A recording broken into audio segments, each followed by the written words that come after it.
Welcome to गुरु आश्रम IAS 70वीं BPSC प्रारंभिक परीक्षा को ध्यान में रखते हुए जनवरी माह से जून तक के हमने जो करंट अफेयर्स की सीरीज शुरू की थी, तो क्वेश्चन नंबर 70 तक हमने डिस्कस कर लिया था। तो आइए शुरू करते हैं क्वेश्चन नंबर 70 से फिर से। ठीक है, क्वेश्चन नंबर 70 है कि बिहार के किस जिले की खुशी कुमारी ने हिमाचल प्रदेश के नगरोटा में आयोजित खेलो India inter zonal women's weight lifting championship में कांस्य पदक अपने नाम किया। तो खुशी कुमारी बिहार की है, ये कहाँ की रहने वाली है? तो पहला ऑप्शन है option A Banka, option B Purnia, option C Munger, option D Patna. तो इसका सही आंसर होगा खुशी कुमारी कहाँ की रहने वाली है? तो डी पटना की रहने वाली है। उन्होंने क्या किया, हिमाचल प्रदेश के नरगोटा में जो खेलो India inter zonal women's weight lifting championship में उन्होंने क्या जीता था, कांस्य पदक अपने नाम किया था खुशी कुमारी ने। ये ध्यान रखना है। ठीक है, डिटेल देखते हैं।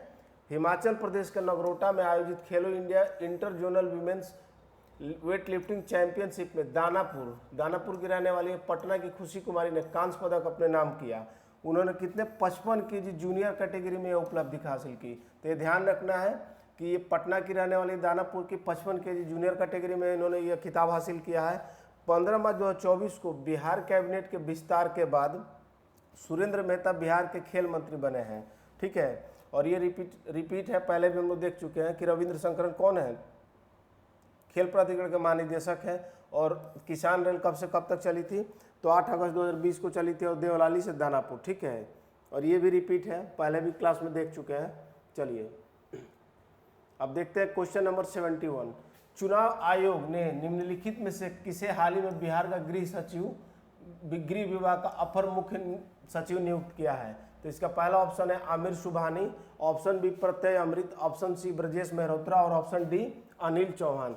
तो इसका सही आंसर होगा ऑप्शन बी प्रत्यय अमृत। ठीक है, चुनाव आयोग ने हाल ही में वरिष्ठ भारतीय प्रशासनिक सेवा के अधिकारी प्रत्यय अमृत को बिहार के गृह विभाग का अपर मुख्य सचिव नियुक्त किया है।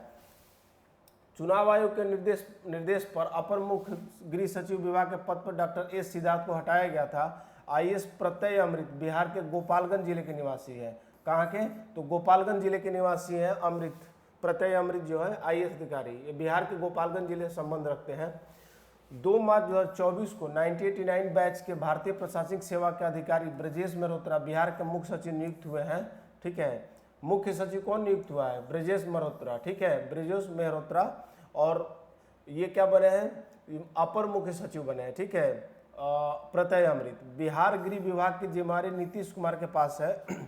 हाल ही में नई सरकार के गठन के बाद 28 जनवरी 2024 को नीतीश कुमार कितनी बार, ये पहले हमने क्वेश्चन में देखा हुआ है कि नीतीश कुमार ने कौन सी बार मुख्यमंत्री के रूप में शपथ ग्रहण प्राप्त किया, कौन से रूप में? तो 9th बार, 9th टर्म है उनका। ठीक है, इसके अतिरिक्त 2 उप मुख्यमंत्री बने, एक सम्राट चौधरी जी और एक विजय कुमार सिन्हा जी। ये क्या है? डिप्टी चीफ मिनिस्टर है। ठीक है, नेक्स्ट क्वेश्चन देखते हैं, क्वेश्चन नंबर 72। हाल ही में 20 मार्च को विश्व गौरैया दिवस मनाया गया। बताएं कि यह किस राज्य की राजकीय पक्षी है? ठीक है, शुरुआत में ही जो हमने डिस्कस कर रहे थे कि बिहार का राजकीय पशु, राजकीय पक्षी, ये सब तो बिहार स्पेशल जब मैं पढ़ाऊंगा तो उसमें डिस्कस करेंगे। लेकिन अभी देखते हैं कि गौरैया पक्षी जो है, विश्व गौरैया दिवस है, ये मनाया गया। कब मनाया गया? 20 मार्च को मनाया गया। तो ये किस राज्य की राजकीय पक्षी है? तो ऑप्शन ए है Bihar, option B Jharkhand, option C Orissa और ऑप्शन डी उत्तर प्रदेश। तो इसका सही आंसर है बिहार। बिहार की क्या है ये? राजकीय पक्षी है। कौन? तो गौरैया। और गौरैया दिवस कब हमने मनाया था? 20 मार्च को मनाया था। ये है गौरैया का पिक। ठीक है, प्रत्येक वर्ष विश्व गौरैया दिवस 20 मार्च को मनाया जाता है। यह दिवस लोगों में गौरैया के प्रति जागरूकता बढ़ाने और उनके संरक्षण के मनाया जाता है। पहली बार विश्व गौरैया दिवस 2010 में मनाया गया था। और इस वर्ष विश्व गौरैया दिवस 2024 की क्या थीम थी? गौरैया उन्हें ट्वीट का मौका दे। ठीक है, 2023 की थीम थी आई लव स्पैरो। ठीक है, अब अति महत्वपूर्ण जानकारी है वही कि राजकीय पक्षी कौन है? तो गौरैया है। राजकीय पशु बिहार का कौन है? बैल है। और राजकीय वृक्ष पीपल, राजकीय फूल गेंदा, और राजकीय मछली कौन सी है? देसी मांगुर। और राजकीय चिन्ह 2 स्वास्थ्य के बीच में बोधि वृक्ष। ठीक है, क्वेश्चन नंबर 73 देखते हैं। हाल ही में बिहार 112वां बिहार दिवस मनाया गया है। बताएं कि बिहार के संबंध में कौन सा कथन सत्य है? आपको पहले भी मैंने बताया था कि कब मनाया गया था। तो 22 मार्च 1912 को क्या मनाया गया था? बिहार दिवस मनाया गया था 22 मार्च 1912 को। और ये आपको मैंने बताया था 22 मार्च 1912 को बताया गया था और ये 112वां बिहार दिवस था। ठीक है, मैंने आपको पहले भी डिस्कस किया था। जानते हैं कि कौन सा कथन असत्य है, सत्य और असत्य के बीच में फर्क समझना है। ठीक है, 1912 में भारत का 12वां राज्य बना था। बिल्कुल सही बात है कि 22 मार्च 1912 को जब बिहार की स्थापना हुई थी, बिहार जब बना था तो कौन सा राज्य बना था? भारत का 12वां राज्य बना था। बिल्कुल सही है। 1936 में बिहार से अलग और उड़ीसा अलग राज्य बना, ये भी बिल्कुल सही कथन है। ऑप्शन सी है, वर्ष 2000 में बिहार से अलग और झारखंड बना। बिल्कुल, वर्ष 2000 में कौन सा अलग और झारखंड हुआ था। इसके साथ ही आप लोग को ये भी बताना है कि बिहार जब झारखंड अलग हुआ था बिहार से, उस वक्त और कौन से स्टेट जो है उनका डिवाइड हुआ था। ठीक है, और कौन से अलग राज्य, नया राज्य बना था। ठीक है, ये आपको देखना है। बिहार दिवस 2024 की थीम जल जीवन हरियाली, ये ऑप्शन बिल्कुल गलत है। बिहार दिवस, बिहार स्थापना दिवस हर साल कब मनाया जाता है? 22 मार्च को मनाया जाता है। अब देखते हैं कि उसकी थीम क्या थी। जल जीवन हरियाली नहीं था। ठीक है, ये जैसा कि ऑप्शन में कहा जा रहा है। आइए देखते हैं। इस वर्ष 2024 में 112वां स्थापना दिवस मनाया गया। सही बात है, 12वां राज्य है, ये हम पहले डिस्कस कर चुके हैं। और इस वर्ष की थीम क्या थी? नन, कुछ भी नहीं। ठीक है, 111वां बिहार दिवस की थीम क्या थी? युवा शक्ति बिहार प्रगति। ठीक है, तो इस वर्ष जो 112वां जो बिहार दिवस मनाया गया था उसके थीम कुछ भी नहीं था। ठीक है, 110वां बिहार दिवस की थीम क्या थी? जल जीवन हरियाली। और राज्य सरकार के द्वारा बिहार दिवस पर कार्यक्रम का आयोजन 2010 से किया जा रहा है। ठीक है, और 2012 में बिहार का शताब्दी स्थापना दिवस मनाया गया था। ठीक है, क्वेश्चन नंबर 74 देखते हैं। यानी आपको ध्यान रखना है कि इस वर्ष बिहार दिवस का थीम कुछ भी नहीं था। ठीक है, बिहार सरकार ने हाल ही में कितने जिलों में आम्रपाली प्रशिक्षण केंद्र खोलने की स्वीकृति दी है जहां राज्य के कलाकारों को प्रशिक्षण दिया जाएगा? ठीक है, तो ऑप्शन ए 9 जिलों में, ऑप्शन बी 18 जिलों में, ऑप्शन सी 21 जिलों में और ऑप्शन डी 38 जिलों में। तो इसका सही आंसर है क्या? 38 जिले। ठीक है, सभी 38 जिलों में। तो ये आम्रपाली प्रशिक्षण कहाँ खुलेगा? हर प्रत्येक जिले में खोला जाएगा। अब इसके बारे में डिटेल है कि राज्य के कलाकारों को सुयोग्य शिक्षकों के द्वारा शास्त्रीय नृत्य, संगीत, वाद्य यंत्र एवं अन्य से संबंधित विषयों का प्रशिक्षण उनके गृह जिला में, होम डिस्ट्रिक्ट में ही मिल सके, इसके लिए राज्य सरकार ने क्या किया है? सभी 38 जिलों में आम्रपाली प्रशिक्षण केंद्र खोलने की घोषणा की है। यह वित्तीय वर्ष, ये योजना वित्तीय वर्ष 2024-25 में प्रारंभ होगी। ठीक है, ध्यान रखना है, जिसके लिए 2024-25 में प्रारंभ होगी, जिसके लिए 10,86,80,000 रुपये व्यय की प्रशासनिक स्वीकृति भी दे दी गई। कितना? 10,86,00,000। ठीक है, 10,86,80,000 रुपये की क्या है? स्वीकृति है। इसके अलावा वित्तीय वर्ष 2025-26 के लिए भी कितने? तो 9,34,80,000 रुपये व्यय की प्रशासनिक स्वीकृति दी गई है। तो ये उसके अगले टर्म के लिए थोड़ा सा कम हो जाएगा राशि। पहले 10,86,80,000 रुपये है और अगले टर्म में क्या मिलेगा? 9,34,80,000 रुपये का व्यय प्रशासनिक स्वीकृति दी गई है। ठीक है, आम्रपाली बौद्ध काल में वैशाली के ब्रिजी संघ की लिच्छवी की प्रसिद्ध राज नृत्यांगना थी। कौन थी?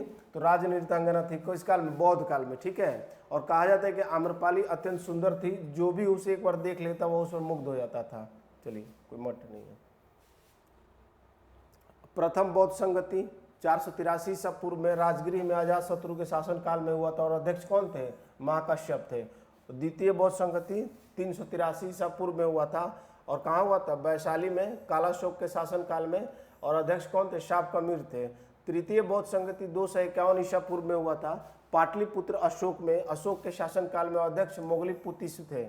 और चतुर्थ बौद्ध संगति 72वीं ईस्वी में कुंडलवन कश्मीर में हुआ था, कनिष्क के शासन काल में, अध्यक्ष वसुमित्र थे और उपाध्यक्ष अश्वघोष थे। ये आपको बेसिक जो है बिहार स्पेशल से देखना होगा। ठीक है, क्वेश्चन नंबर 75। हाल ही में मुख्यमंत्री नीतीश कुमार ने 4 कृषि ज्ञान वाहन, बहुत इंपॉर्टेंट है, एग्रीकल्चर से रिलेटेड है, 4 कृषि ज्ञान वाहन को हरी झंडी दिखाकर रवाना किया है। बताएं कि वर्तमान में बिहार में कौन सा कृषि रोड मैप संचालित है? तो कृषि जो रोड मैप है बिहार में वो कौन सा है? प्रथम, तृतीय है, चतुर्थ है, पंचम है, षष्ठम है। ठीक है, तो ऑप्शन जो दिया हुआ है इसका सही आंसर क्या होगा? चतुर्थ। ऑप्शन बी इसका सही आंसर होगा। जो रोड मैप है क्या है? फोर्थ है, चतुर्थ है। हाल ही में 15 मार्च 2024 को मुख्यमंत्री नीतीश कुमार ने 4 कृषि ज्ञान वाहन को हरी झंडी दिखाकर रवाना किया। कितने? 4 कृषि वाहन को दिखाकर रवाना किया तथा विभिन्न 20 विभिन्न योजनाओं का शुभारंभ किया है। चौथे कृषि रोड मैप, ठीक है, ये ध्यान रखना है, फोर्थ एग्रीकल्चर रोड मैप है, ठीक है। रोड मैप की शुरुआत बिहार सरकार के द्वारा 1 अप्रैल 2023 को किया गया था। इसके तहत बिहार सरकार 1 अप्रैल 2023 से 31 मार्च 2028 के बीच कृषि विभाग समेत 12 विभिन्न विभागों के विकास कार्यों पर करीब 1,62,268.78 करोड़ रुपए खर्च करेगी, ठीक है। हालांकि राष्ट्रपति द्रौपदी मुर्मू ने 18 अक्टूबर 2023 को लागू बापू सभागार में पटना में चतुर्थ कृषि रोड मैप को औपचारिक तौर पर लॉन्च किया था, जो 2028 तक संचालित किया जाएगा। तो इन्होंने कौन करा था? तो राष्ट्रपति द्रौपदी मुर्मू द्वारा किया गया था, इसका औपचारिक तौर पर लॉन्च किया गया था। अनाजों के सर्वाधिक उत्पादन के लिए केंद्र सरकार ने बिहार को 5 बार कृषि कर्मण पुरस्कार से सम्मानित किया। कितना? 5 बार। बहुत बहुत इंपॉर्टेंट है। बिहार को अभी तक कितनी बार कृषि कर्मण पुरस्कार मिला है? तो अभी तक 5 बार मिला हुआ है, ठीक है। चलिए अब देखते हैं पहला कृषि रोड मैप कब था? 2008 में था, ठीक है। बीज उत्पादन के साथ किसानों को उत्पादकता बढ़ाने पर जोर दिया गया था। दूसरा कृषि रोड मैप जो था 2012 में था और किसानों को उत्पादकता बढ़ाने पर जोर दिया गया था। यानी कि बीज उत्पादन के साथ किसानों की उत्पादकता पर और यहाँ पे किसानों को उत्पादकता पर क्या क्या जोर दिया गया था? प्रोडक्शन पर। फिर 2017 में तीसरा कृषि रोड मैप आया, जिसमें ऑर्गेनिक खाद, कृषि, बिजली, मत्स्य और दूध उत्पादन पर जोर दिया गया था। और चौथा रोड मैप कब हुआ? 2023 में लागू हुआ। मोटे अनाज, आपको याद हो तो मिलेट्स ऑफ द ईयर बताना है कि मिलेट्स ऑफ द ईयर कब मनाया गया था, ठीक है, आपको ये खुद देखना है। तथा दलहन तिलहन के उत्पादन पर क्या जोर दिया गया, ठीक है ना। चलिए नेक्स्ट देखते हैं।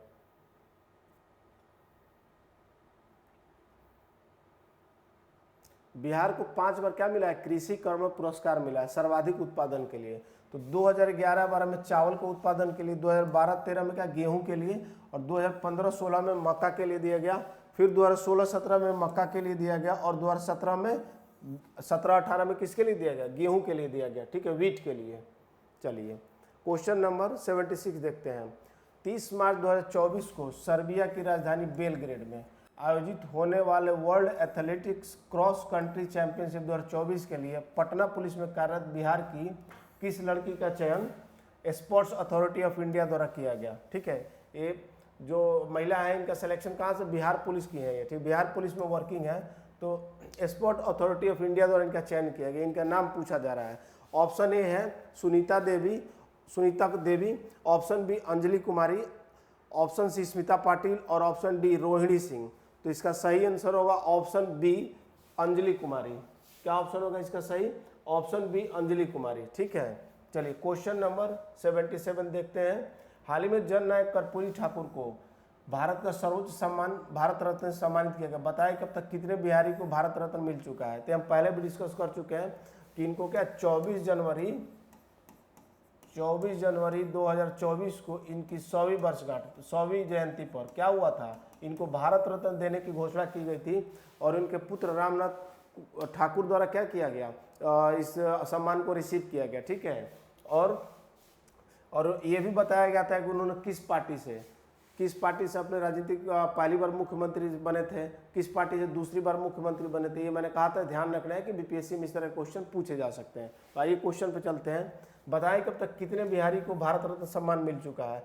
तो ऑप्शन ए है 3, ऑप्शन बी 5, ऑप्शन सी 7 और ऑप्शन डी 8। तो इसका सही आंसर होगा ऑप्शन बी 5, ठीक है, जिसमें एक राजेंद्र प्रसाद भी हैं, डॉक्टर राजेंद्र प्रसाद, भारत के प्रथम राष्ट्रपति, ठीक है। भारत रत्न देने की शुरुआत 2 जनवरी 1954 को तत्कालीन राष्ट्रपति डॉक्टर राजेंद्र प्रसाद ने की थी। अब तक 53 हस्तियों को कितने भारत रत्न से नवाजा जा चुका है? 53 में से कितने? 5 बिहार के लोगों को भारत रत्न मिला है, ठीक है, जिनमें बिहार के 5 महान हस्तियों के नाम शामिल है। अब कौन कौन है? बिहार विभूति डॉक्टर विधान चंद्र राय 1961 में इनको मिला था। और भारत के प्रथम राष्ट्रपति डॉक्टर राजेंद्र प्रसाद को कब मिला था? 1962 में। और जयप्रकाश नारायण जी को 1998 में मिला था।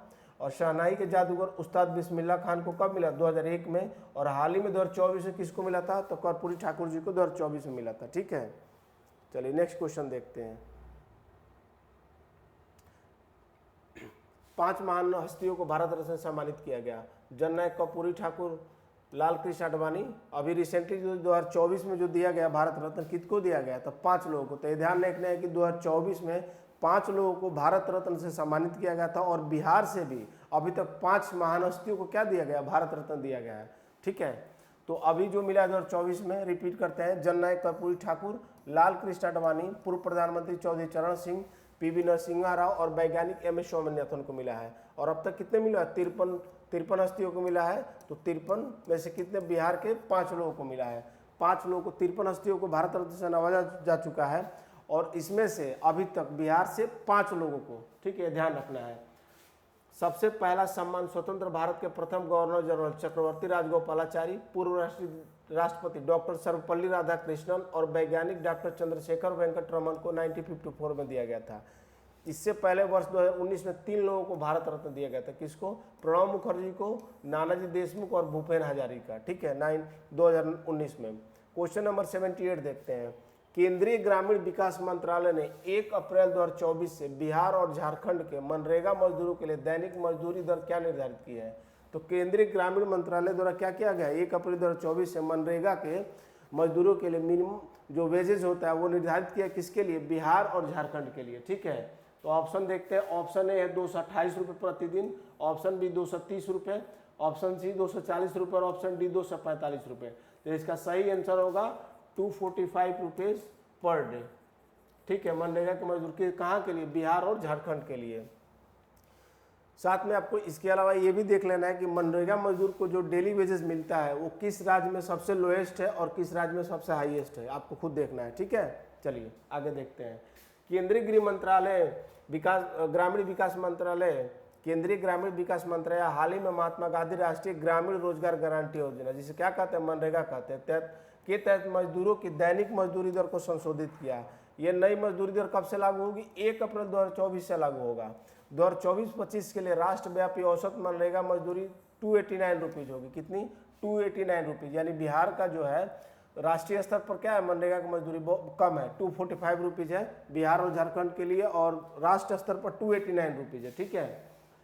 जो वर्ष 2023-24 में 261 रुपये थी, अर्थात 28 रुपये प्रतिदिन की क्या की वृद्धि की गई है। अन्य राज्यों में मजदूरी दर, सबसे ज़्यादा मजदूरी दर किसमें? हरियाणा में 374 रुपीज़, ठीक है, 374 रुपीज़ हरियाणा में है, जो कि देश में हाईएस्ट मनरेगा का डेली वेजेज है। उसके बाद गोवा में है 365 रुपये, राजस्थान में 266 रुपये प्रतिदिन, बिहार और झारखंड में क्या है? 245 रुपये। तो हाईएस्ट कहाँ पे? हरियाणा में है। मध्य प्रदेश छत्तीसगढ़ में 243 रुपये, उत्तर प्रदेश, उत्तराखंड, अरुणाचल प्रदेश, ये सब पे क्या है? आपको 237 रुपये, ठीक है। तो सबसे कम कहाँ पे है? तो आपको अरुणाचल प्रदेश में, उत्तर प्रदेश और उत्तराखंड 237 रुपये दोनों में, ठीक है। चलिए नेक्स्ट देखते हैं।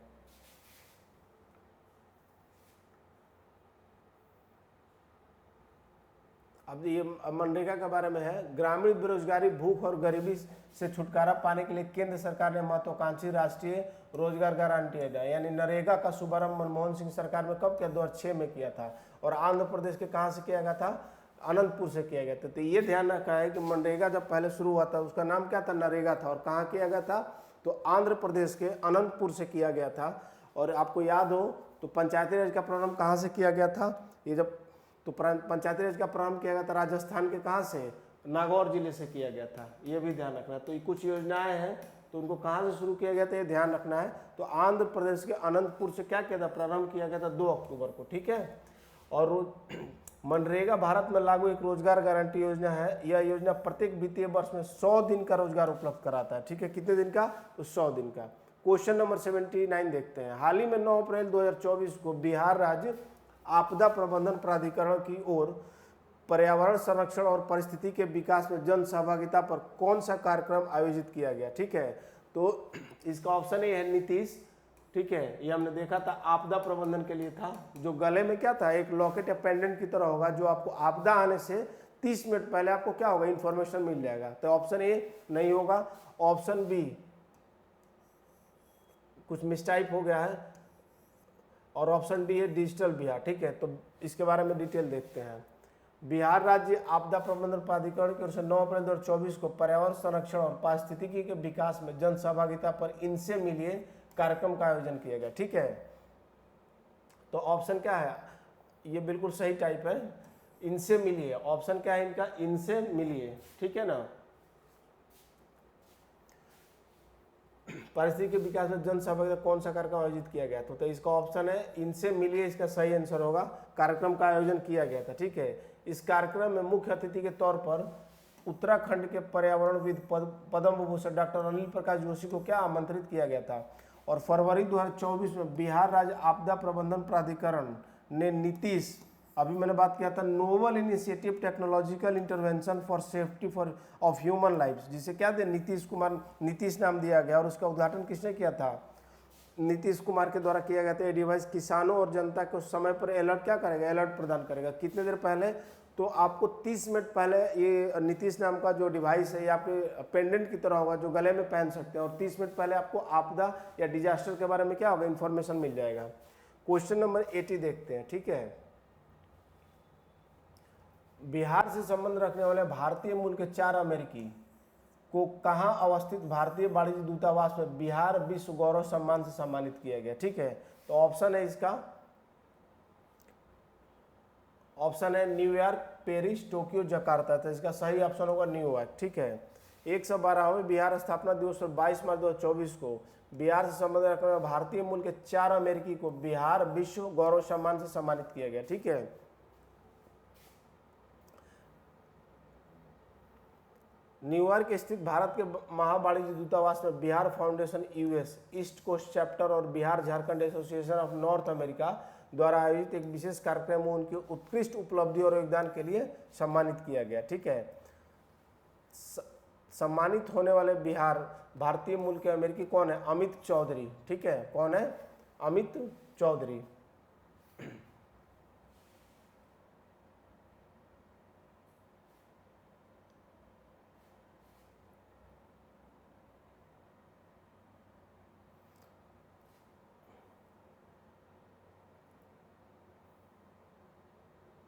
अमित चौधरी विप्रो के मुख्य परिचालन अधिकारी हैं, ठीक है। अमित चौधरी कौन है? तो विप्रो के मुख्य परिचालन अधिकारी हैं।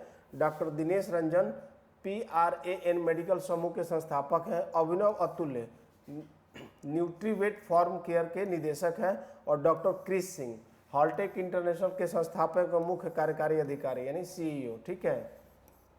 ये 4 लोगों को क्या मिला है? सम्मानित किया गया है। अब सबसे महत्वपूर्ण सम्मान क्या है? ये सम्मान के बारे में दिया गया एबेल पुरस्कार, ज्ञानपीठ पुरस्कार, अंतर्राष्ट्रीय बुकर पुरस्कार। ये क्या करना है आप लोगों को खुद ही देखना है। चलिए क्वेश्चन नंबर 81 देखते हैं। बिहार में कहा Khelo India women's swimming series 2023 round 2 प्रतियोगिता का आयोजन किया गया, जहां बिहार की कात्यायनी सिंह ने 2 रजत पदक हासिल किए, ठीक है। बिहार की कौन? कात्यायनी सिंह, ठीक है। तो पहला ऑप्शन है भागलपुर, ऑप्शन बी है नालंदा, और ऑप्शन सी वैशाली, और ऑप्शन डी पटना। तो इसका सही आंसर होगा पटना, ठीक है। बिहार की मेजबानी में सचिवालय स्पोर्ट्स कॉम्प्लेक्स पटना में आयोजित खेलो इंडिया वीमेंस स्विमिंग सीरीज 2023 में राउंड 2 में प्रतियोगिता में बिहार के 10वीं कक्षा की छात्रा कात्यायनी सिंह ने 2 रजत पदक हासिल किए। कितने? 2 रजत पदक हासिल किए, ठीक है। चलिए अगला क्वेश्चन देखते हैं।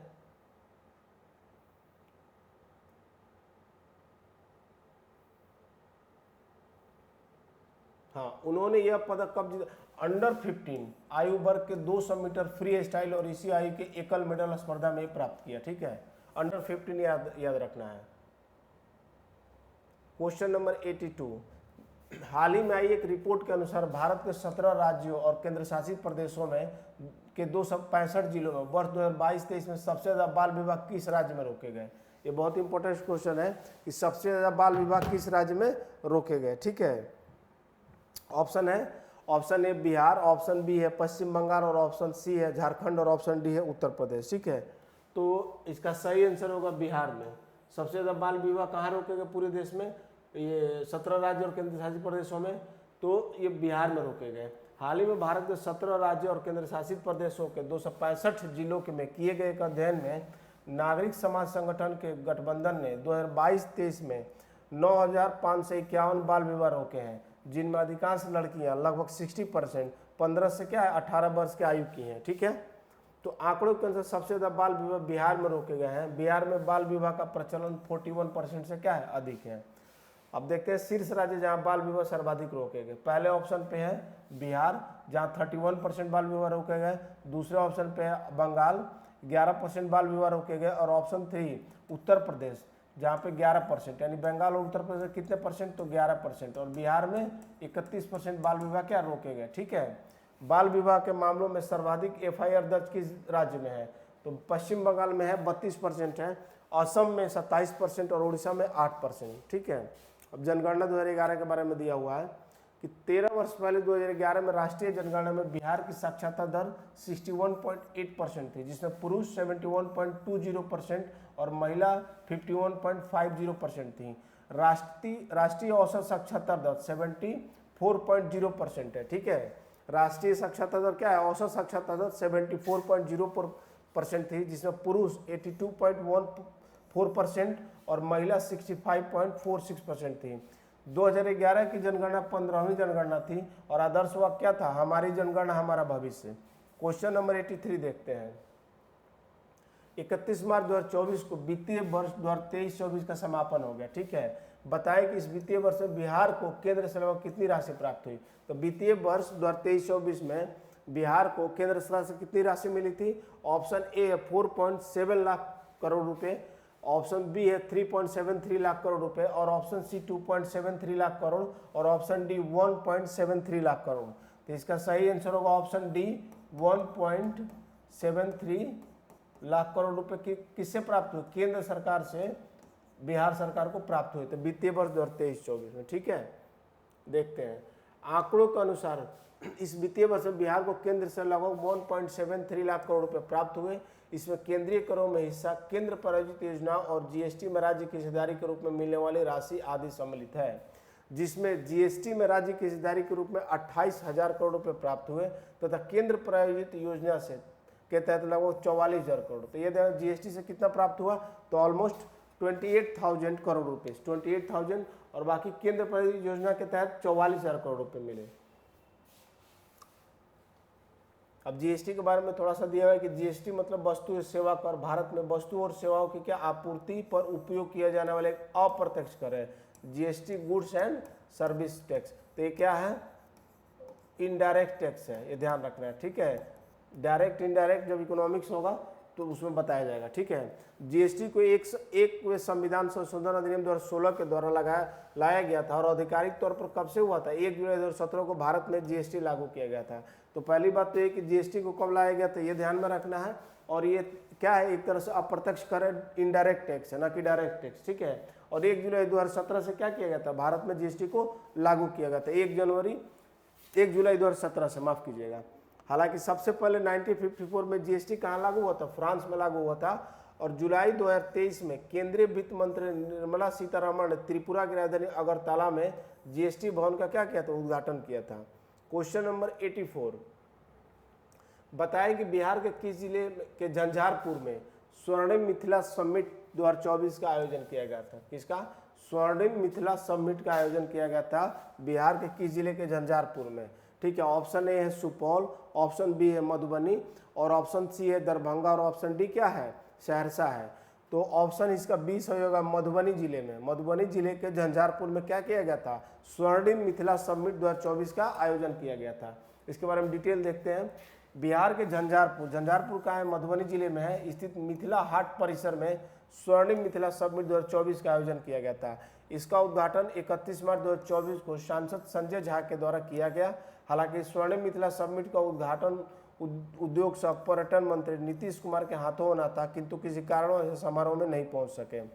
इस समिट में देश और विदेशों के विभिन्न विभागों में रहने वाले मिथिलांचल के उद्योगपति शामिल हुए, जहां मिथिला क्षेत्र के उद्योग लगाने और रोजगार बढ़ाने की क्या असीम संभावनाओं पर चर्चा की गई है। और आपको पता हो कि मिथिला का मखाना क्या है, पूरे भारत के साथ साथ वर्ल्ड में भी फेमस है, और मिथिला मखाना को GI टैग भी मिला है। और आपको ये भी देखना है कि GI टैग हालिया में बिहार के किस उत्पाद को GI टैग मिला है, और लिस्ट आपको देखने है कि किस किस प्रोडक्ट को क्या मिला है, GI टैग मिला है। जैसे कतरनी चावल हो गया, मगही पान हो गया, सिलाव खाजा हो गया, मिथिला मखाना हो गया, और जर्दालू आम हो गया, इनको क्या मिला है, GI टैग मिला है। तो ये बाकी डिटेल क्या करना है, आपको खुद से देखना है। चलिए नेक्स्ट देखते हैं। लंबे समय के संघर्ष के बाद 14 अगस्त 2022 को केंद्र सरकार द्वारा मिथिला मखाना को क्या किया, GI टैग दिया गया। तो कब मिला था GI टैग मिथिला मखाना को, तो 2022 में मिला था। बिहार में मखाना अनुसंधान केंद्र, ये ध्यान रखना कहाँ है, दरभंगा में, जिसकी स्थापना 2 में हुई थी। ठीक है, तो आपको ये देख लेना है कि कौन कौन से हैं। तो आपको एक है जर्दालू आम, कतरनी चावल, कतरनी चावल, फिर आपका मगही पान। ठीक है, ये सब क्या है, इनको जीआई टैग मिला है, बाकी आप सारे खुद देखिएगा।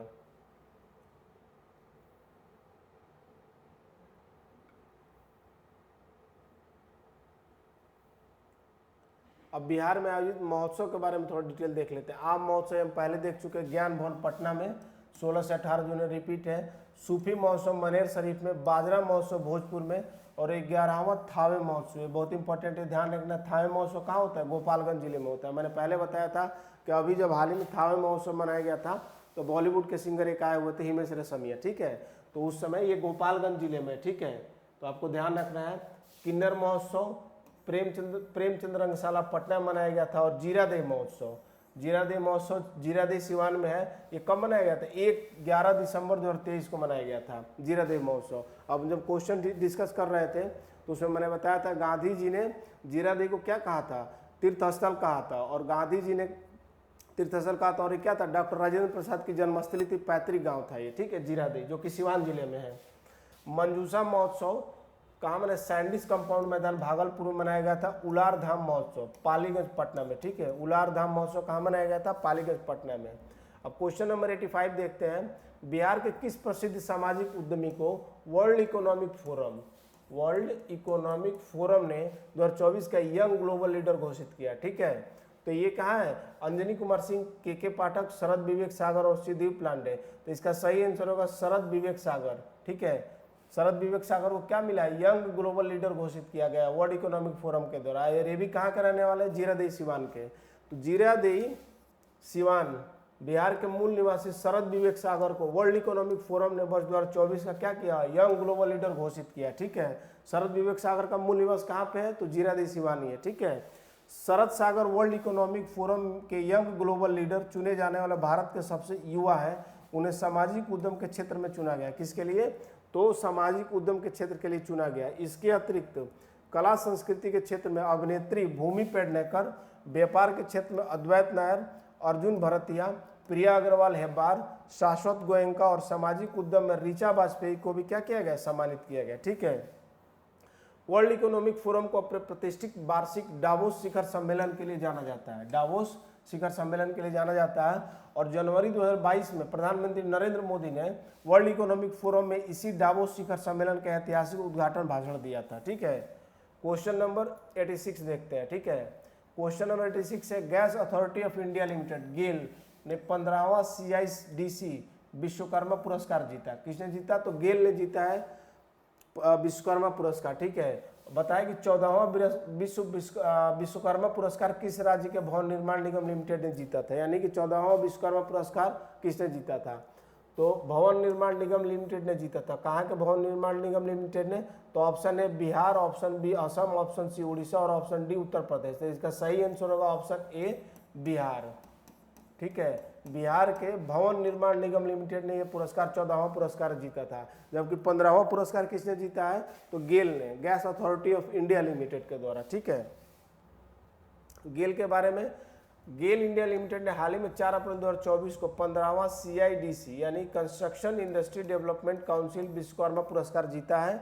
और गेल लिमिटेड को यह पुरस्कार बरौनी गुवाहाटी प्राकृतिक गैस पाइपलाइन परियोजना के लिए दिया गया। ठीक है, और बरौनी कहाँ है, बिहार में। और यहाँ पे क्या है, तेल शोधन क्या है, कारखाना है। ठीक है, और आपको ये बताना है कि बिहार में रेल पहिया कहाँ पे बनता है। ठीक है, एक और क्वेश्चन आ रहा है इसमें, बिहार में रेल पहिया कहाँ बनता है, आपको खुद ही देखना है। सबसे निर्माण परियोजना के लिए उपलब्धि हासिल श्रेणी में दिया गया। ठीक है, यह पाइपलाइन 3 राज्यों में बिहार, पश्चिम बंगाल, असम को कवर करती है, जिसकी कुल लंबाई कितनी है, 718 किलोमीटर। पटना अवस्थित अंजुमन इस्लामिया हॉल के गुणवत्तापूर्ण नवीनीकरण के लिए बिहार राज्य भवन निर्माण निगम को लिमिटेड को अप्रैल 2023 में क्या मिला, 14वां विश्वकर्मा अवार्ड से क्या किया गया, सम्मानित किया गया। तो बिहार राज्य भवन निर्माण निगम लिमिटेड को क्या मिला, 14वां विश्वकर्मा पुरस्कार वर्ष 2023 में मिला। अंजुमन इस्लामिया हॉल पटना में अशोक राजपथ पर अवस्थित है। इसकी स्थापना 1885 में 1885 में हुई थी और इसी वर्ष भारतीय राष्ट्रीय कांग्रेस की स्थापना हुई थी। ठीक है, भारतीय राष्ट्रीय कांग्रेस की जब 1885 में स्थापना हुई थी तो उसके अध्यक्ष कौन थे आपको ये बताना है। ठीक है, और किसके द्वारा किया गया था, ठीक है, आपको हिस्ट्री में जाके देखना पड़ेगा। और 1921 में गंगा शरण सिन्हा, राम वृक्ष बेनीपुरी और रामानंद मिश्रा आदि ने मिलकर बिहार सोशलिस्ट पार्टी नामक एक संगठन की स्थापना किया था। हालांकि 1934 में पटना के अंजुमन इस्लामिया हॉल में बिहार सोशलिस्ट पार्टी की औपचारिक क्या हुई थी, स्थापना हुई थी। ठीक है, क्वेश्चन नंबर 87, निम्नलिखित में से बिहार में कहा दक्षिण एशियाई पुरातत्व समिति सोसा, दक्षिण एशियाई पुरातत्व समिति सोसा के 8वें अंतर्राष्ट्रीय महासम्मेलन का क्या किया गया था, आयोजन किया गया था। ऑप्शन ए है बापू सभागार पटना, ऑप्शन बी ज्ञान भवन पटना और ऑप्शन सी नालंदा विश्वविद्यालय और ऑप्शन डी पटना चिड़ियाघर। तो इसका सही आंसर होगा 8वें अंतर्राष्ट्रीय सम्मेलन का आयोजन कहाँ किया गया था, तो ज्ञान भवन पटना में किया गया था। बिहार संग्रहालय और कला संस्कृति एवं युवा विभाग के पुरातत्व निदेशालय की ओर से दक्षिण एशियाई पुरातत्व समिति सोसा के 8वें अंतर्राष्ट्रीय महासम्मेलन कौन से, तो 8वें अंतर्राष्ट्रीय महासम्मेलन का आयोजन ज्ञान भवन पटना में हुआ। दक्षिण एशियाई पुरातत्व समिति सोसा की स्थापना 2005 में हुई थी। वर्तमान में इसके महानिदेशक कौन है, बसंत शिंदे हैं। बिहार संग्रहालय की स्थापना 15 अगस्त 2015 को की गई थी। इसके वर्तमान निदेशक कौन है, अंजनी कुमार सिंह है। ठीक है, अगला क्वेश्चन देखते हैं।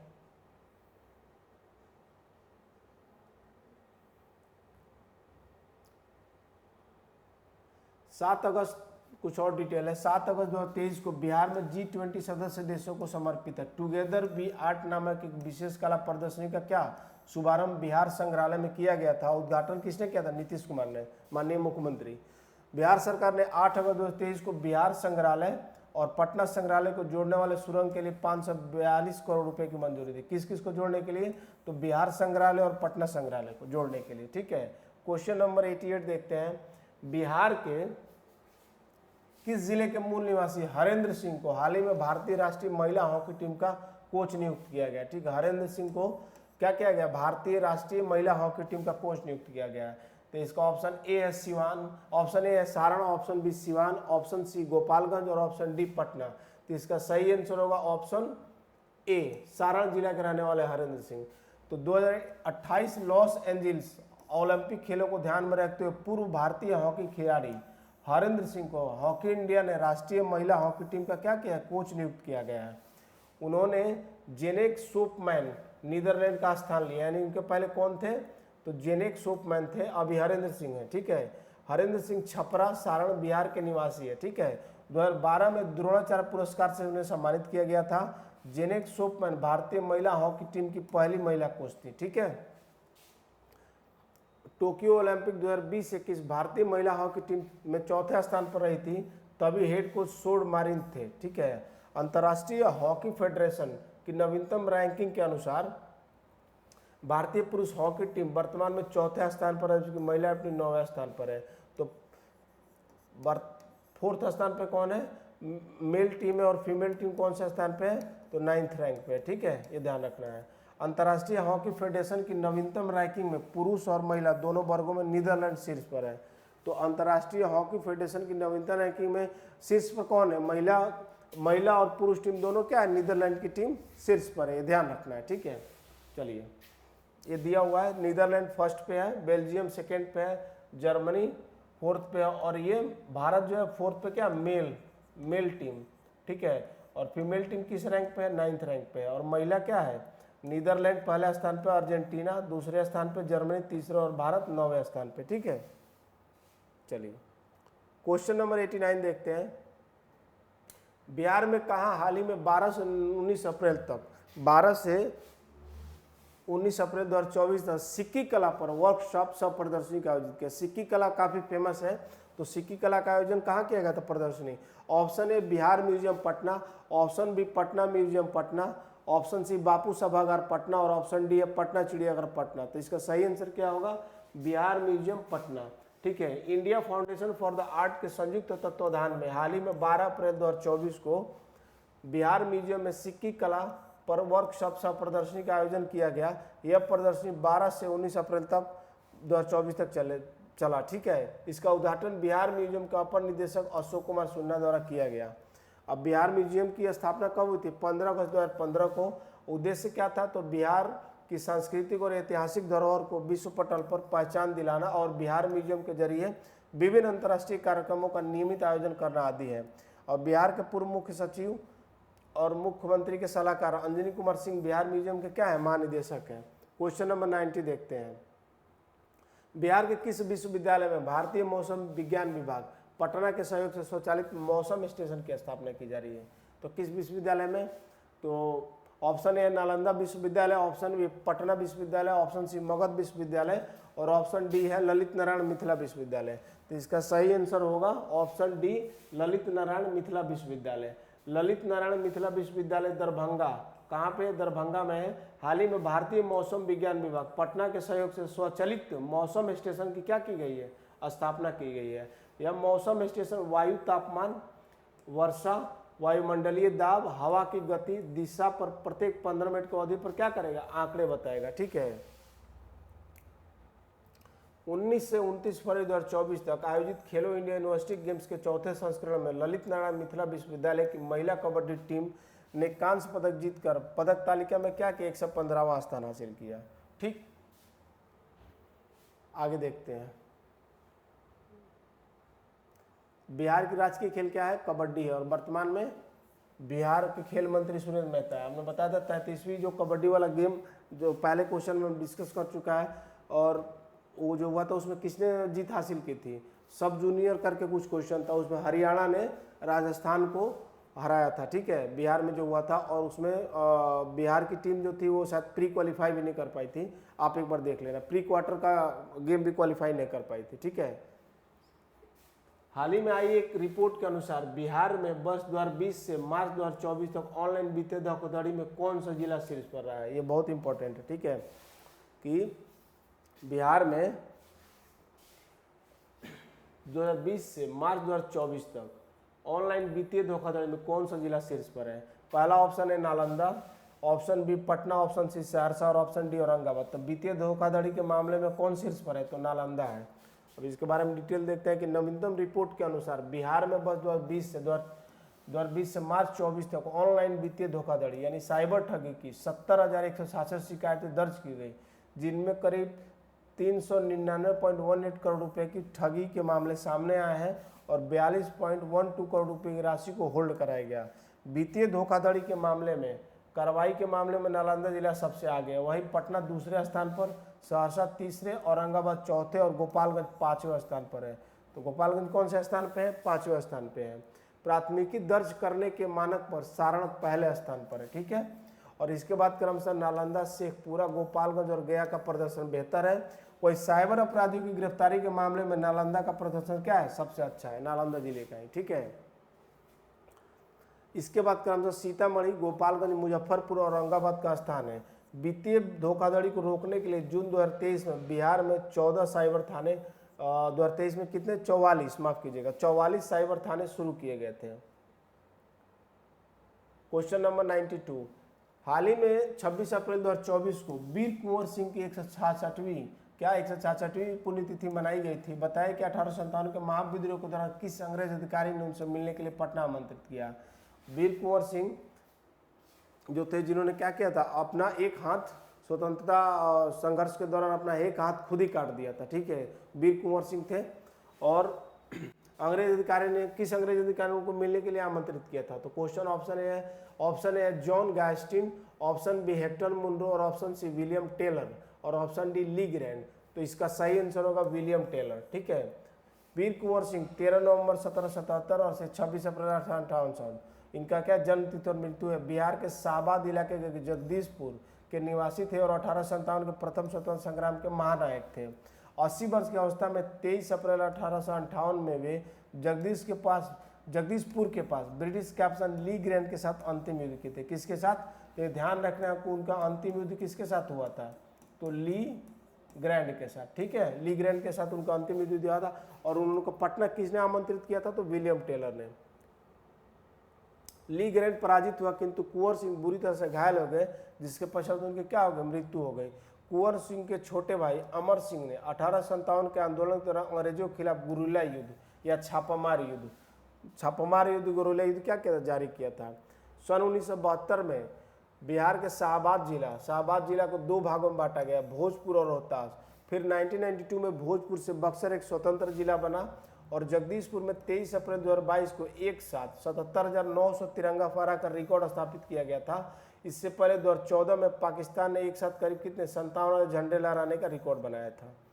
ठीक है, क्वेश्चन नंबर 93, हाल ही में जारी भारतीय दूरसंचार विनियामक प्राधिकरण try telecom regulatory authority of India की रिपोर्ट के अनुसार दूरसंचार घनत्व यानी टेली डेंसिटी के मामले में बिहार कौन सा स्थान पे है। ये इंपॉर्टेंट क्वेश्चन है। टेली डेंसिटी के मामले में बिहार का कौन सा स्थान है। ऑप्शन ए है शीर्ष है यानी टॉप पर है, ऑप्शन बी है 7th रैंक 7वां, ऑप्शन सी 10वां और ऑप्शन डी क्या है सबसे अंतिम। तो इसका आंसर होगा ऑप्शन डी, टेली डेंसिटी के मामले में बिहार का कौन सा स्थान है, तो सबसे लास्ट स्थान है। ठीक है, लास्ट इसका स्थान है। भारतीय दूरसंचार विनियामक प्राधिकरण telecom regulatory authority of India try के इस नवीनतम रिपोर्ट के अनुसार दूरसंचार घनत्व के मामले में बिहार सबसे क्या है निचले पायदान पर है। जनवरी 2024 की रिपोर्ट के अनुसार बिहार झारखंड सर्किल का टेली डेंसिटी सिर्फ कितना है 56.66 है, 56.66 है। अर्थात बिहार झारखंड में 100 लोगों पर फिर 57 कनेक्शन है। कितने 100 लोगों पर 57 कनेक्शन है, यह देश में सबसे कम है। पड़ोसी राज्यों में उत्तर प्रदेश में 60% है। ठीक है, और बिहार में कितना 56.66%, उड़ीसा में 76%, पश्चिम बंगाल में 82%। बिहार झारखंड में मोबाइल ग्राहकों की संख्या 9.45 करोड़ है। इनमें जियो के 4.4 करोड़, एयरटेल के 4.12 करोड़ और वोडाफोन आइडिया के 76.35 लाख और बीएसएनएल के 51.84 लाख ग्राहक है। पिछले 2023 की रिपोर्ट के अनुसार बिहार का दूरसंचार घनत्व क्या है 55.23% था, जबकि दिल्ली का दूरसंचार घनत्व 273.67% दर्ज किया गया। ठीक है, तो ये देखना क्या है इसमें 56.66% है। ठीक है, और सबसे अंतिम स्थान है। ठीक है, क्वेश्चन नंबर 94, बेगूसराय मैंने बताया था आपसे पहले बताया था कि जो एक्सपोर्ट इंडेक्स, बेगूसराय के बारे में रिपीट कर देता हूं कि जो एक्सपोर्ट इंडेक्स नीति आयोग द्वारा जारी किया जाता है उसमें बिहार का कौन सा स्थान है, ये आपको दोबारा देख के बताना है क्योंकि पिछले क्लास में मैंने डिस्कस किया था। और बिहार में जो भी एक्सपोर्ट होता है, ठीक है, उसमें सबसे पहला स्थान किसका है बेगूसराय के, यानी कि पूरे बिहार में जो भी एक्सपोर्ट होता है उसमें सबसे ज़्यादा एक्सपोर्ट कहाँ से होता है बिहार से। चलिए क्वेश्चन देखते हैं। बेगूसराय में आयोजित 92वें national senior men's handball championship 2024 का खिताब दिल्ली को हराकर किस टीम ने अपने नाम किया। यानी कि बेगूसराय में आयोजित 92वें national senior men's handball championship, तो अगर जो उप विजेता टीम थी वो कौन थी, दिल्ली थी। तो दिल्ली को किसने हराया, तो option A Bihar, B Jharkhand, C Rajasthan और ऑप्शन डी उत्तर प्रदेश। का सही आंसर होगा बिहार। तो बिहार ने क्या किया था, पराजित किया था किसको, तो दिल्ली को। ठीक है, और ये खिताब को बिहार ने अपने नाम किया था। हाल ही में बरौनी बेगूसराय में 52वें national senior men's handball championship का आयोजन किया गया था। ठीक है,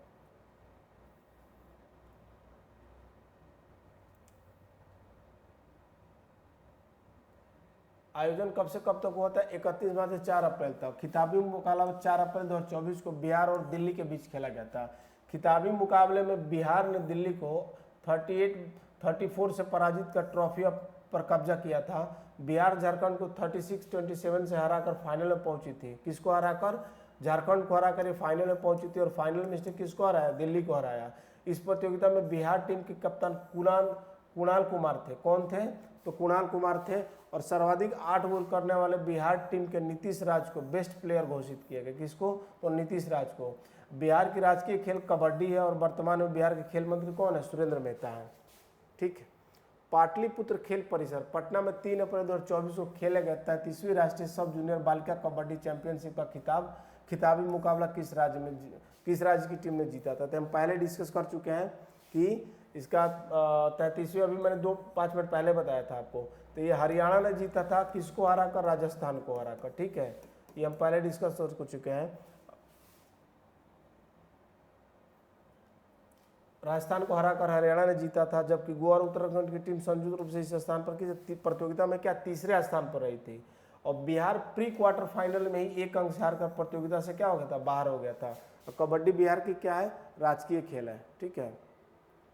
1929 फरवरी तक 2024 में आयोजित खेलो इंडिया यूनिवर्सिटी गेम के चौथे संस्करण में ललित नारायण मिथिला विश्वविद्यालय दरभंगा की महिला कबड्डी टीम ने क्या जीता था, कांस्य पदक जीता था और तालिका में एक से क्या 15वें स्थान पर थी। क्वेश्चन नंबर 96, हाल ही में जारी एक रिपोर्ट के अनुसार जल स्रोतों के संरक्षण के मामले में बिहार का कौन सा जिला क्या है, कौन सा जिला शीर्ष पर है। इंपॉर्टेंट है, जल स्रोतों के संरक्षण के मामले में बिहार का कौन सा जिला क्या है, शीर्ष पर है। तो इसका पहला ऑप्शन है Patna, option B Purnia, option C Begusarai और ऑप्शन डी बक्सर। तो इसका सही आंसर होगा ऑप्शन डी बक्सर होगा। ठीक है, जल स्रोतों के संरक्षण के मामले में कौन सी जिला है टॉप पर है, तो बक्सर है। ठीक है।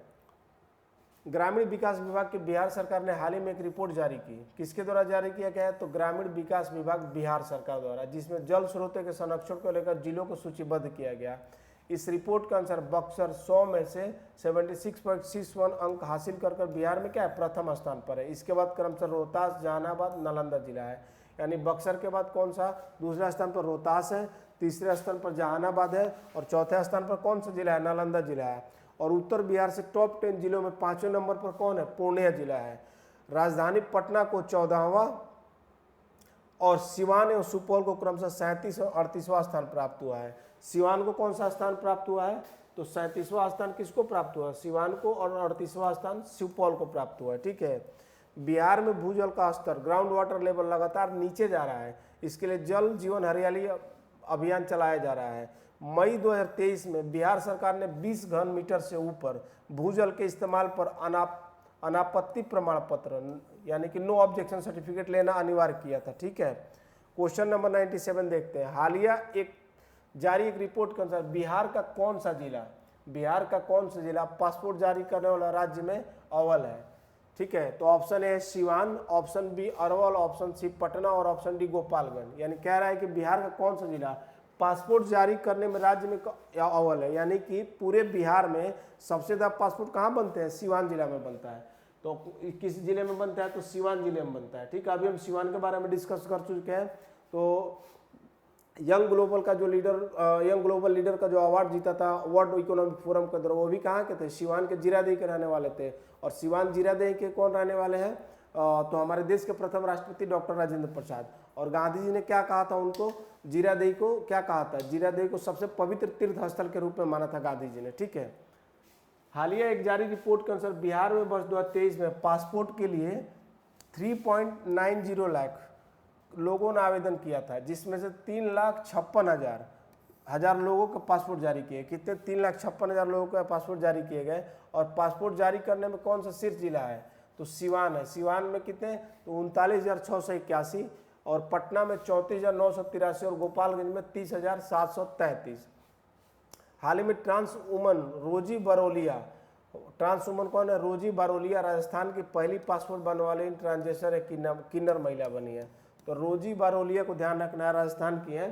तो राजस्थान की क्या पहली पासपोर्ट बनवाने वाली क्या है ये, तो ट्रांसजेंडर या किन्नर बनी है। हाल ही में हेनले पासपोर्ट इंडेक्स, देख ये पता होगा कि हेनले पासपोर्ट इंडेक्स क्या करता है, सूची जारी करता है। दुनिया की सबसे 47 पासपोर्ट की सूची में फ्रांस को क्या मिला है, पहला स्थान मिला है। यानी कि दुनिया का सबसे स्ट्रॉन्ग जो पासपोर्ट है वो किस देश का है, तो फ्रांस का है। ठीक है। साथ ही फ्रांसीसी पासपोर्ट धारक बिना किसी वीजा के 194 देशों की यात्रा कर सकते हैं। कितने, तो 194 देशों की यात्रा कर सकते हैं बिना वीजा के ही। भारतीय पासपोर्ट 2024 इस रिपोर्ट के अनुसार क्या है, 84वें से 85वें स्थान पर आ गया। यानी अब भारत की स्थिति क्या है, तो ये 85th रैंक पे यानी 85वें स्थान पर आ गया है। हालांकि पिछले साल जहाँ भारत के पासपोर्ट धारक 60 देशों की वीजा फ्री यात्रा कर सकते थे, वहीं इस साल भारत की संख्या 62 हो गई। यानी कि अब भारतीय पासपोर्ट धारक कितने देशों में बिना वीजा यात्रा कर सकते हैं, तो 62 कंट्री में। ठीक है। क्वेश्चन नंबर 98 देखते हैं, हाल निम्नलिखित में से बिहार के किस जिले में हाल ही में कुंडलपुर महोत्सव का आयोजन किया गया। बहुत इंपॉर्टेंट है, कुंडलपुर महोत्सव का आयोजन किया गया। ऑप्शन ए है नालंदा, ऑप्शन बी है वैशाली और ऑप्शन सी क्या है, पटना है। ठीक है। ऑप्शन डी क्या है इसमें देखते हैं,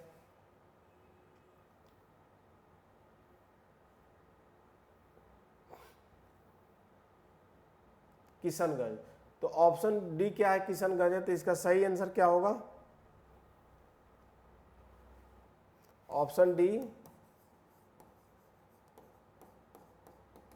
किशनगंज। तो इसका सही आंसर होगा नालंदा। कुंडलपुर ग्राम महोत्सव, कुंडलपुर महोत्सव का आयोजन कहाँ किया गया, तो नालंदा में किया गया। इसके बारे में डिटेल देखते हैं, ठीक है। जैन धर्म के 24वें तीर्थंकर भगवान महावीर की जन्मस्थली नालंदा के कुंडलपुर में कुंडलपुर महोत्सव का क्या किया गया, आयोजन किया गया। आयोजन 22 अप्रैल 2024 से इसका उद्घाटन बिहार के मौजूदा राज्यपाल राजेंद्र विश्वनाथ अर्लेकर द्वारा किया गया, ठीक है। अब ये जैन धर्म के बारे में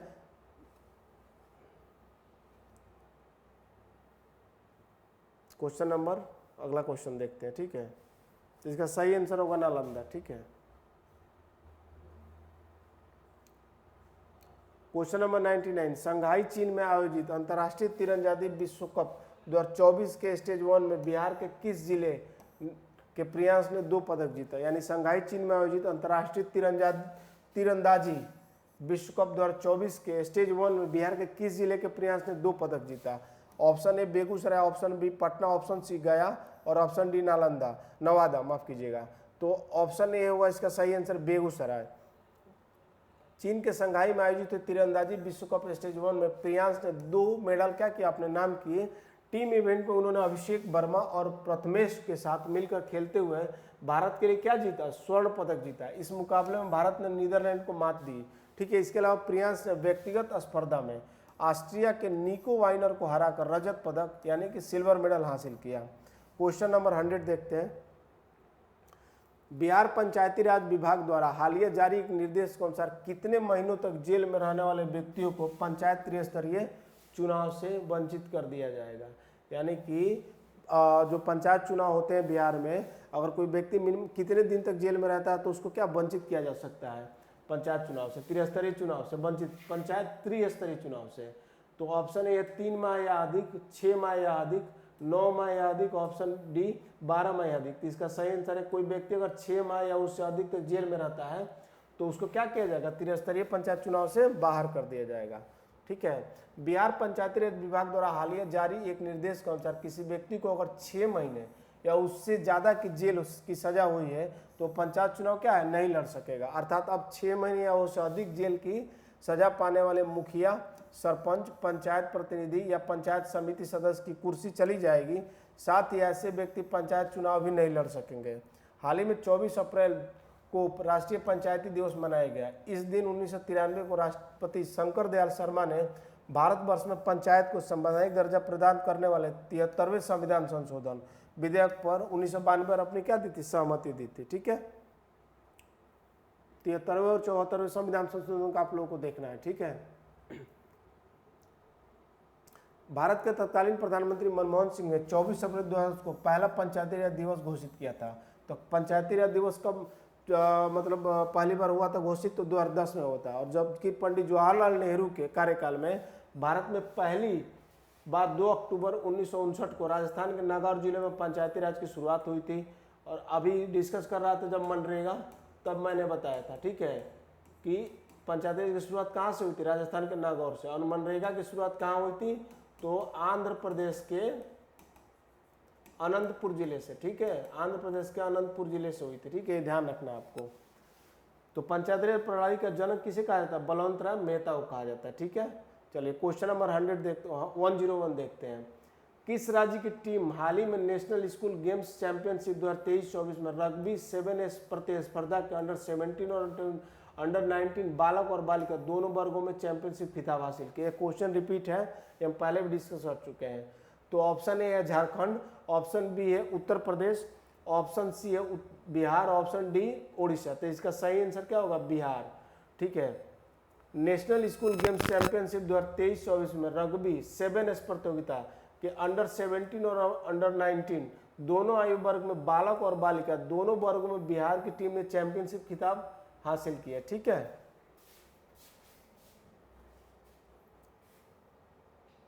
इस प्रतियोगिता के रग्बी 7S अंडर 17 बालक और बालिका दोनों वर्गों में बिहार ने पिछला चैंपियन ओडिशा को फाइनल में हराकर खिताब जीता है। किसको हराकर, तो ओडिशा को हराकर।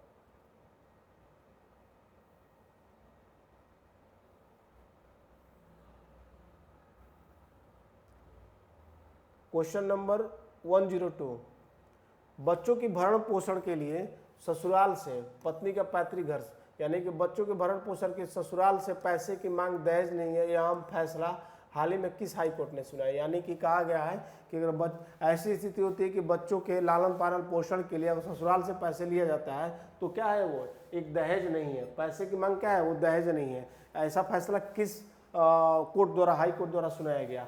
तो ऑप्शन ए है Surat high court, option B Patna high court, option C Allahabad high court या दिल्ली हाई कोर्ट। तो इसका सही आंसर होगा पटना हाई कोर्ट। ठीक है, पटना हाई कोर्ट द्वारा क्या किया गया, फैसला सुनाया गया।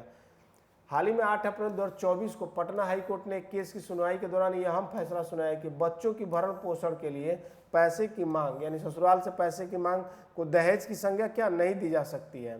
पटना हाई कोर्ट की स्थापना कब हुई थी, 3 फरवरी 1916 को हुई थी और वर्तमान में 44वें मुख्य न्यायाधीश कृष्णन विनोद चंद्रन है।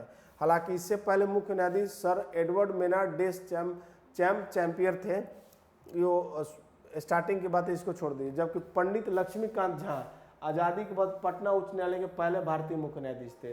ये आज़ादी से पहले की बात हो रही है ये वाला। ठीक है, आपको सिर्फ वर्तमान ध्यान रखना है। ठीक है, और पहले मुख्य न्यायाधीश कौन थे आज़ादी के बाद, तो पंडित लक्ष्मीकांत झा। क्वेश्चन नंबर 103, हाल ही में दरभंगा में आयोजित पूर्वी क्षेत्र अंतर विश्वविद्यालय हैंडबॉल पुरुष प्रतियोगिता में कौन सा विश्वविद्यालय पहले स्थान पर रहा। ठीक है, तो ऑप्शन है ललित नारायण मिथिला विश्वविद्यालय दरभंगा, महात्मा गांधी काशी विद्यापीठ वाराणसी और मुंगेर विश्वविद्यालय। ऑप्शन डी है वीर कुंवर सिंह विश्वविद्यालय आरा। तो इसका सही आंसर होगा ललित नारायण मिथिला विश्वविद्यालय दरभंगा। ठीक है, इसके बारे में डिटेल देखते हैं। ललित नारायण मिथिला विश्वविद्यालय दरभंगा के नागेंद्र झा स्टेडियम में आयोजित पूर्वी क्षेत्र अंतर विश्वविद्यालय हैंडबॉल पुरुष प्रतियोगिता आयोजन किया गया। इस प्रतियोगिता में ललित नारायण मिथिला विश्वविद्यालय दरभंगा की टीम ओवरऑल क्या बनी, चैंपियन बनी। ठीक है, ललित नारायण मिथिला विश्वविद्यालय दरभंगा ने महात्मा गांधी काशी विद्यापीठ वाराणसी, मुंगेर विश्वविद्यालय मुंगेर एवं वीर कुंवर सिंह विश्वविद्यालय आरा को पराजित कर एक खिताब हासिल किया। विजेता की सूची क्या है, ललित नारायण मिथिला विश्वविद्यालय दरभंगा, ठीक है, फिर महात्मा गांधी काशी विद्यापीठ, मुंगेर विश्वविद्यालय और वीर कुंवर सिंह। ठीक है, अगला क्वेश्चन देखते हैं। सिर्फ ये क्वेश्चन ज्यादा इंपॉर्टेंट है अभी इस क्वेश्चन में। क्वेश्चन नंबर 104, 19 अप्रैल से 1 जून 2024 तक 18वां लोकसभा चुनाव 7 चरणों में आयोजित किया गया। बताया कि बिहार में लोकसभा की कितनी सीटें हैं, पहले बता चुका हूं लोकसभा की कितनी सीटें हैं, इसमें कुछ देखना। 40 सीटें हैं। राज्यसभा की कितनी सीटें हैं, 16 सीटें हैं। बिहार विधानसभा की कितनी सीटें हैं, तो 243 है। विधान परिषद की कितनी सीटें हैं, तो 75 सीटें हैं। और ये मैंने आपको पिछले क्लास में बताया था कि आपको देखना है कि झारखंड जब अलग नहीं हुआ था बिहार से, यानी जब झारखंड का फॉर्मेशन नहीं हुआ था, तब बिहार में लोकसभा की कितनी सीटें थी, राज्यसभा की कितनी सीटें थी और उस दौरान विधानमंडल की कितनी सीटें थी। ठीक है, और आपको ये मैंने कल डिस्कस कराया था, ये विधानसभा की सीटें 243, ये विधान परिषद की सीटें 75, और ये भी बताया था कि इसमें से 12 सदस्यों का चयन कौन करता है, मनोनयन कौन करता है, तो राज्यपाल करते हैं। और राज्यपाल किस क्षेत्र से करते हैं, तो साहित्य, विज्ञान, कला और समाज सेवा प्लस सहकारिता। प्लस सहकारिता मैं इसलिए बोल रहा हूँ कि केंद्र में राष्ट्रपति द्वारा जो मनोनयन किया जाता है राज्यसभा सदस्यों का, उसमें सिर्फ क्या होता है, साहित्य होता है, समाज सेवा होता है, विज्ञान होता है और कला होता है। जबकि राज्य में साहित्य, विज्ञान, कला और समाज सेवा का अतिरिक्त सहकारिता को भी जोड़ा जाता है। और सहकारिता इसलिए जोड़ा जाता है कि सहकारिता क्या है आपका, मैंने कल भी बताया था, ये सहकारिता आपके राज्य सूची का विषय है। किसका, राज्य सूची का विषय है। इसलिए इनका चयन 75 में से जो 12 सदस्यों का मनोनयन राज्यपाल द्वारा किया जाता है, वो साहित्य, विज्ञान, कला, समाज सेवा और सहकारिता के क्षेत्र से किया जाता है। ठीक है, अब ये 18वीं लोकसभा के बारे में कुछ डिटेल है। 18वां लोकसभा चुनाव 2024 का आयोजन कितने चरणों में, तो 7 चरणों में किया गया। पहला चरण 19 अप्रैल और अंतिम चरण 1 जून को किया गया। ठीक है, चुनाव परिणाम कब आया था, 4 जून को आया था। सिर्फ 3 ऐसे राज्य हैं जहाँ 7 चरण में चुनाव आयोजित हुआ। कौन कौन से राज्य हैं, तो उत्तर प्रदेश, बिहार और पश्चिम बंगाल। तो आपको ध्यान रखना है कि 3 ऐसे स्टेट हैं जहाँ पे सिर्फ 7th माने 7 चरणों में क्या हुए, चुनाव हुए। तो कौन कौन सा है, तो उत्तर प्रदेश, बिहार और पश्चिम बंगाल। ठीक है, इन 3 राज्यों में लोकसभा की सीटों का बात हो रहा है। तो यहाँ पे क्या है, उत्तर प्रदेश की सीट 80 सीट है, बिहार की 40 सीट है और पश्चिम बंगाल में कितनी सीटें हैं, तो 42 में है। और आपको ये बताना है कि सबसे ज़्यादा लोकसभा की सीटें कहाँ हैं, सबसे ज़्यादा राज्यसभा की सीटें कहाँ पे हैं, ठीक है, ये आपको देखना है खुद ही। अब बिहार में क्या है, मेरे राज्य मेरे में चुनाव, बिहार में पहले चरण में औरंगाबाद, गया, नवादा और जमुई में हुआ था। चरण दूसरा जो था उसमें किशनगंज, कड़िया, पूर्णिया, भागलपुर, बांका में। फिर चरण 3, चरण 4, चरण 5 की बात है, ठीक है। और आपको चरण 6 और चरण 7, इन सातों चरण में क्या हुआ था बिहार में, एक वो हुआ था, क्या बोलते हैं, चुनाव हुआ था सातों चरणों में। चरण 6 में कहाँ, वाल्मीकि नगर, पश्चिमी चंपारण, पूर्वी चंपारण, शिवहर, वैशाली, गोपालगंज, सिवान और महाराजगंज, ठीक है। लोकसभा में अधिकतम सीटों की संख्या कितनी है, 550 हो सकती है, हालांकि वर्तमान में कितने 543 सदस्य हैं। लोकसभा भारतीय संसद का निम्न सदन और राज्यसभा भारतीय सदन का उच्च सदन है, ठीक है, जिसे कभी भंग नहीं किया जा सकता। राज्यसभा का कार्यकाल नहीं होता है, राज्यसभा के सदस्यों का कार्यकाल होता है कितने 6 वर्षों का, और हर सदस्य कितने वर्ष में रिटायर होते हैं ये आपको खुद ही देखना है, ठीक है। कुल 543 सीटों में बिहार में लोकसभा की कितनी सीटें हैं, तो 40 सीटें हैं। इस बार 18वें लोकसभा चुनाव में बिहार के 40 सीटों में राष्ट्रीय जनतांत्रिक गठबंधन को 30 सीटों पर जीत प्राप्त हुई, वही महागठबंधन को 9 सीटों पर, ठीक है। महागठबंधन कितने सीटों पर जीती थी, तो 9 सीटों पर, जबकि एक अन्य सीट पूर्णिया लोकसभा से पप्पू यादव क्या जीत दर्ज किया था। तो महागठबंधन जो है 9 सीटों पर, और राजग राष्ट्रीय जनतांत्रिक गठबंधन को 30 सीटों पर विजय मिला था, और एक सीट पे क्या हुआ था, पप्पू यादव, ठीक है, पप्पू यादव ने जीत दर्ज की थी। अब ये पार्टी की डिटेल है कि भाजपा ने 12 सीट जीते, जदयू ने 12 सीटें, लोजपा 5 जीता था और हमसे 1, फिर राजद 4 पे जीते थे, कांग्रेस 3 पे और 2 पे माले, ठीक है। निर्दलीय पप्पू यादव, ठीक है, वो कांग्रेस में शामिल हो गए थे, फिर उन्होंने क्या करा, निर्दलीय चुनाव लड़ा था। अब चुनाव आयोग द्वारा लॉन्च किया गया ऐप क्या है, सी विजिल ऐप है। आचार संहिता उल्लंघन के मामले में क्या शिकायत दर्ज करने के लिए, नो योर कैंडिडेट ऐप निर्वाचन क्षेत्र में उम्मीदवार का आपराधिक रिकॉर्ड जानने के लिए, और सक्षम ऐप क्या कहता है, विकलांग व्यक्तियों का मतदान केंद्र पर मतदान सुनिश्चित करने के लिए। भारत निर्वाचन आयोग एक स्वतंत्र और अस्थायी संवैधानिक निकाय है, और इसका वर्णन संविधान के अनुच्छेद 324 से 329 तक किया गया है, जिसकी स्थापना 25 जनवरी 1950 को की गई थी। 2001 में चुनाव आयोग ने क्या मनाया था, अपनी स्वर्ण जयंती मनाई थी, ठीक है।